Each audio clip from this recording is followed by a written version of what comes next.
So Pierce Morgan just interviewed Nick Fuentes yesterday, and it's absolutely hilarious. Nick completely obliterates Pierce, makes him look dumb, frankly, and it's just sad to see because Pierce used to be able to corner people. He used to throttle people, and maybe it's just Nick. He completely has zero cares about the situation, and he's the one throttling Pierce. I mean, the guy's turning red. Look at his face. The entire time, Pierce is like quietly melting down. Let's go ahead and jump into it, and then we'll break it down. I mean, it couldn't be clearer, really, unless you want to say that's another of your jokes. But you're basically saying, yeah, I'm a racist, aren't you? Yeah, I'm fine with that. You're fine with saying you're a racist? Totally. I think everybody's racist. I think everybody, if we're being honest, is racist. I think everybody, the only people that aren't racist or pretend not to be are white people to their detriment. Everybody else is racist. But earlier in the interview, you got aggrieved at the idea that your father was a racist. You wanted to make emphatically because sure my father's... He's not. Because my father doesn't share my same views on that. So Pierce is trying to like pull this dirty stuff where he attacks Nick's dad and then, tries to get his dad in trouble. It's just some skeevy stuff that has really nothing to do with Nick. Pierce is just seeming like he's completely out of touch here when he asks these kind of dumbass questions. So he's the exception to the everyone's a racist. Well, everybody's a little bit racist. You're right. So maybe everybody, the difference is you're attacking my father. He could get fired from his job. I'm not attacking your father. You are. No, I'm not. I don't know your father. And to be clear, I have no knowledge about him at all Well, then let's leave him out of it. Let's leave him out of it if you don't know him. Hang on, Nick. You put that story into the public domain on your show. I'm simply reminding you of what you told everybody, millions of people, about your father. If you now want to retract it... Yeah, so Pierce is trying to judge Nick through what his father said decades ago, which is absolutely insane. It's like trying to pull up somebody's tweets from like 10 years ago when the climate was completely different and try and judge that person by today's standards. Absolutely retarded. Fine. If you want to say it was a joke, which is what your position was earlier, fine. But I'm allowed to put to you things you've said publicly. That's not unfair. That's not me targeting your father. You put that story about him out there. You know what you're doing. You know what you're doing. I'm asking you about a pretty shocking anecdote, which to me looked like you were saying your father made decisions about where you as a family would eat based on skin color of people who worked at these places. If you say, or use them, if you say that is not what you meant, that's fine. You can respond any way you like. But the idea I can't ask you about it without you saying I'm attacking your father is ridiculous.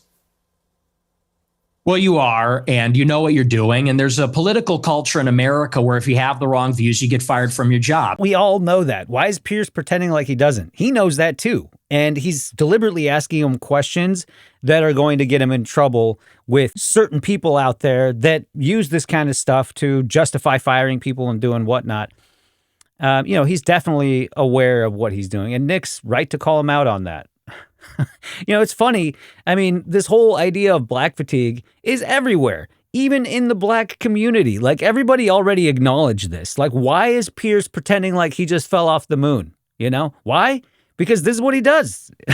It's just sad. It's bad faith argumentation, and it just makes him look really bad. My father has a job, and if you go on here and say, you charge him with racism or something, and I'm put in a position where I don't look like I'm sticking to my guns if I don't say my father's a racist, you're putting him in jeopardy, and he's not here to defend himself or explain his views. So basically, what Pierce is doing is making Nick pull his punches because he's basically threatening to get him in trouble or get his dad in trouble with the types of questions that he's asking, right? So he's forcing Nick not to be able to say what he really wants to say because he's afraid for his dad. All right, that's the bottom line. Now, that right there is just a really slimy way to try to interview someone, and it's not even the truth. You're not getting the truth out of that person. So what's the point? If you're going to force somebody, and threaten them and force them to say certain things you want them to say, that's not an interview. Very low, and I think you know exactly what you're doing, and people can see what you're doing. I'll defend my views, and I think that, so let's leave him out of it. Let's just not talk about my father because my father isn't here. I'm here. Okay, well, then do you accept that you shouldn't talk? Okay, listen, that's fine. But then do you accept you shouldn't talk about your father on your show? And you shouldn't tell... Absolutely not. Absolutely not. So it's fine for you to put a story out there which would make most people who listened to that story or watched it at the time on your show conclude that he was racist. It's fine for you to do that. But if I then ask you about it, I'm the one who's being unfair and I've crossed a line. Is that what you're saying? Yes. Okay. Yes. It's called context, Pierce, and I know you know that. You're That's being fine. malicious. Okay, that's fine. That's fine. Listen, people are watching this live. They can draw their own conclusions about whether what I just did. And they will. Yeah, and I'm sure afterwards, by the way, you'll say, he ambushed me with your own words. With your own words. That's a little presumptuous. I'm not going to say it's an ambush, but I think that's a low blow. And I think you know what you're doing, and that's fine. You're a tabloid journalist. I expected that. I don't think it's an ambush because I knew it would be like this. And people will see what you're doing, and I think they'll say it's low. But as far as you want to talk about racism, I do. Let's talk about racism. Okay, let's leave my dad out of it. Look, you've admitted you're a racist, correct? Yes, 100%. Okay. Own it. Okay, that's fine. You're perfectly entitled in a free democratic society to stare down the barrel of his camera and tell me you're a racist. People can judge you accordingly. Many people who have assumed that you're a racist will now have heard it from your own lips. That's fine. There you go. That's the point. The point of this interview is to go over the things you've said, which have led people to reach conclusions about you, and to ascertain whether those conclusions are fair and reasonable or not. That's it. Thank I want to you. play you another clip. This is what you talk about. Nick is actually trolling this guy. He's trolling him. And that's why he's always got a smirk and a smile on his face. And take a look at how animated Pierce is. He's losing his shit. White people are justified in being racist. Let's take a listen to this. First, white people are every single bit justified in being racist. Every single bit justified, to the extent that that means going out of your way to avoid black people when you see them. You stand by that? Absolutely. Absolutely. Listen, black people do that too. All right. They go out of their way to avoid each other. Right. I've seen this plenty of times. There's plenty of videos out there with black people talking about black fatigue and how it's constant drama. All right. So let's not just crucify Nick over this. All right, Piers. So white people should go out of their way to avoid black people when they see them. Absolutely. They would be wise. Why? Because it's a lose-lose proposition. If you're Irina Zarutska and you don't walk the other way, you get stabbed to death and you die. If you're somebody else and you walk on the subway and you stand near a black person or something, maybe it's fine.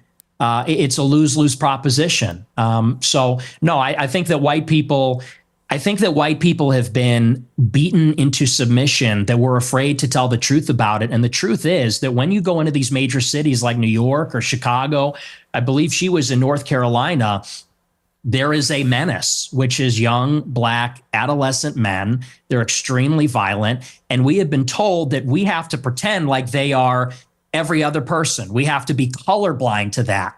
And we're supposed to go and be in the midst of all this danger. And I think that at this point, it's gotten out of control. You look at the BLM movement, they said that the reason that black people, are violent, or the reason there's crime, is because of police brutality, or redlining, or all these other things. They said we need to get rid of the police. We need to defund them.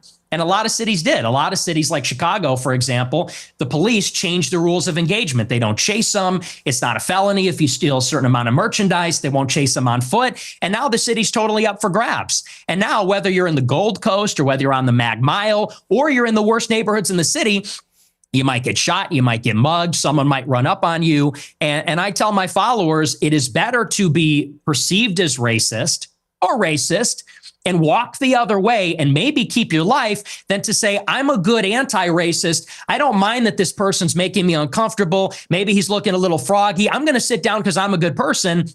and get stabbed, mugged, whatever. And by the way, this is a strategy. They call it the friendly stranger. There's a crew of them in Chicago. They stand outside bars, black people. They approach strangers. It's a robbery crew, and they pretend to be a friendly stranger, and then they mug them. And stupid white people say, "Oh, hi, yeah, nice to meet you." You know, they grin, they laugh, they put up with the nonsense, and then they get mugged, or worse. Sometimes they get executed. And so as a white person, how do you feel about mass shootings at school? You see how he just pivots away from that? Got nothing to say. I think they're bad. Who do you think commits the vast majority of the mass shootings? I'm sure it's schools? white people. Right. So how do you feel about that? I think that white people do more antisocial violence. I think black people participate in more gang violence. I think that's the difference. What's the difference to the victims? There's no difference to the victim, but it's a different kind of crime, and it's a different proportion also. Do you know what percentage of white people are school shooters? I know that the vast majority of mass shootings in schools in America this century were perpetrated by young white men. And I'm and just, what proportion of what I'm proportion? I'm curious. What proportion? I'm curious. He's trying to escape that as fast as possible because he doesn't want to be able to answer that. Whether your advice would be to people who have kids in Wait, these is my schools, mic working? What proportion? should they avoid white people at school? You see how he just constantly tries to escape having to answer that question? Should people with the kids at school Oh, it's like he didn't even hear him. It's like he didn't even hear him. avoid young white men at school? No. Okay. Do you know what per capita means? Do you know proportionality? There are more black people proportionally that engage in violent crime or are involved in gangs, especially in these major cities, than there are white people that are school shooters compared to the entire white population. And everybody understands that. Two-thirds of mass shootings at school perpetrated by white people. But what proportion of white men commit school shootings? That's the question. I've just told you. It's 60 to 65% of school shootings by white people. You're telling me what proportion of school shootings are committed by white people. I'm saying what proportion of white people have committed school shootings. Yeah. Are you playing dumb or are you just not that smart? What difference does that make to the children lying dead on the ground? See, now you want to jump What the fuck does that matter, bro? Oh my God, you just got smoked. on the victims. The difference is you're asking, would you fear white people or black people? And that's the difference. The difference is in terms What I'm saying of to you is by your logic, if we now have agreed that the vast majority of mass shootings in schools are committed by white people and predominantly young white men, then presumably your advice would be to avoid young white men because they perpetrate these massacres. But it won't be because they're white. But here's the thing. We haven't agreed on that. We haven't actually agreed that white people are doing most of those shootings, right? So that's why he's basically avoiding having to answer the per capita rate. Right? So are you playing dumb or are you actually dumb? Maybe it's I'm about dumb. proportionality. Maybe I'm dumb. You are because well, I don't think you are dumb. I think you're smart actually, but you're deliberately avoiding per capita. And everybody knows that's the difference. What proportion of white men are school shooters? It's probably 0.00001%. What proportion of black men have committed violent crimes? It's probably like 5%. I don't know what it is off the top of my head, but it's very high. And I would add to that, even as it concerns schools, why do you think parents pay a super high property tax to live in a school district where there's white people? Because they know that if they go to the black school, it's going to be the Bloods and the Crips. It's going to be gangs. It's going to be, you talk about school shootings. Nobody talks about all the school shootings that are committed by gangbangers in and around the school and all the other violence that's associated with that. I mean, these schools in the south side of Chicago, it's just not livable. I have an answer for you, Nick. So the proportion of the population who carry out mass shootings is actually the same. What? For black and white. For white people, the proportion of... No, absolutely not, bro. The proportion of the population. Are you hearing it? No. I think the trouble with your statistics is a lot of them don't bear much scrutiny. We have a bunch of fact checkers checking all this in real time because you do have a tendency to just come out. Oh, so Piers isn't even doing this debate with him. He's not even arguing with him. He's got a bunch of people in his ear feeding them information, and it's false on top of it.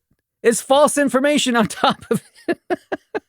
So Pierce didn't even know what the actual numbers are. He's relying on idiots in his ear telling him shit, and they're making him look like a fool right now. You look like a damn fool.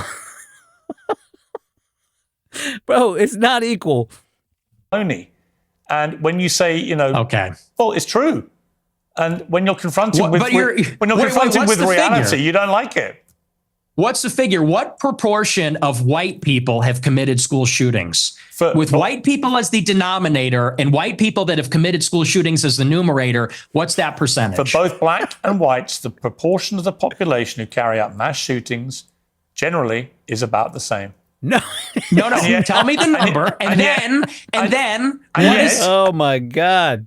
Oh my God. And he's reading off of a freaking tablet or something. They're feeding him information, and it's horrible because it's just everybody knows this. And yet the only focus of your attention is the black shootings, the black crime. You don't want to live around black people. No. You want to avoid black people. You don't want interracial marriages or relationships that may produce black people. And yet, when I point out to you that there are many parts of crime in America where actually there's a majority of white people that perpetrate them, you don't care. You don't have any interest in it. No. Just because you pointed some false information out doesn't actually make it real. All right, Piers?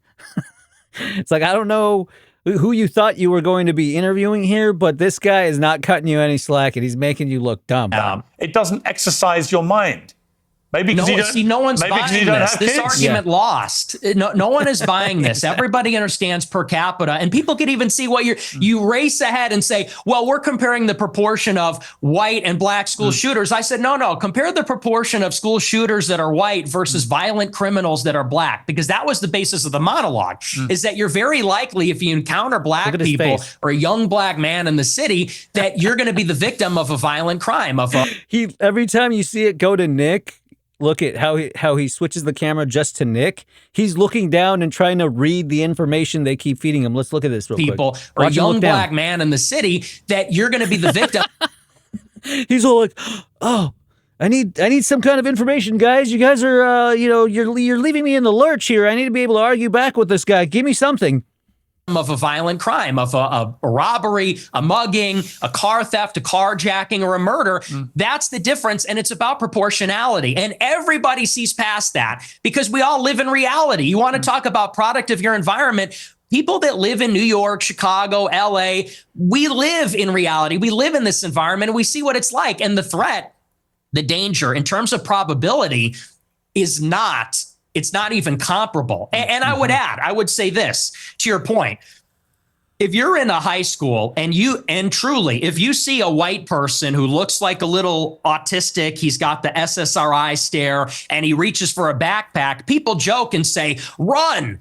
Similarly, if you see a jalopy pulling up with a bunch of black people in it and they got their pants around the ankles, you're going to run also. And I'm saying the same thing. The difference is, the latter happens much more often. It's much more common. In Chicago, there's like 10,000 carjackings and Yeah. I mean, this is everyone knows this. Everyone in the real world does know this. But, Pierce is just acting stupid about it. But real quick, let's go ahead and listen to the Hodge twins.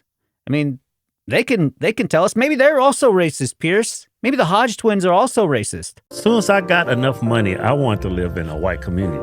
I don't want to live in a black neighborhood because I've experienced that in my younger days. I have bad experiences, and it's always in a black community. The most violent areas in this country is with high density of black Americans. And the biggest killer of black folks is black folks, not white folks. It's true. And everywhere around the world where there are sub-Saharan African populations, the crime rates are higher. So I don't think it has to be that way forever. In the 1930s, 1940s, black employment was higher. But they assimilated to white culture, white Christianity. Now it's like they don't want to assimilate. They want to be their own culture.